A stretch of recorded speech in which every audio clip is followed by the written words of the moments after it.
Welcome to the place of salt making, my home, my province, Pangasinan! Masantos yung aramon si Kaimin, na imbaga bigat kada kayo amin.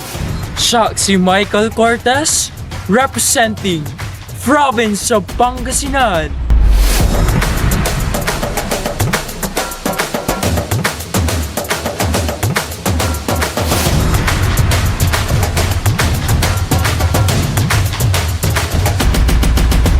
Adventure, culture, and nature, where the land and seas, where the place that salt is made, Pangasinan.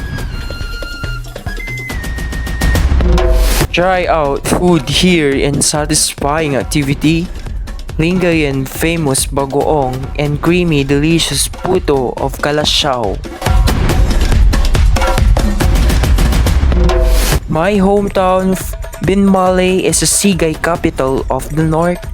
Likewise, we manufacturing antique furniture and basket from Binmalay and the native bamboo crafts of San Carlos City.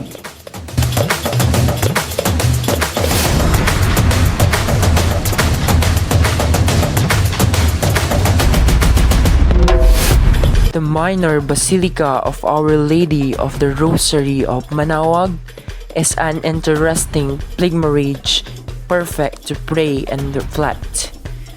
And the statue of Saint Vincent Ferrer is recognized by the Guinness Book of the World Record as the tallest bamboo structures.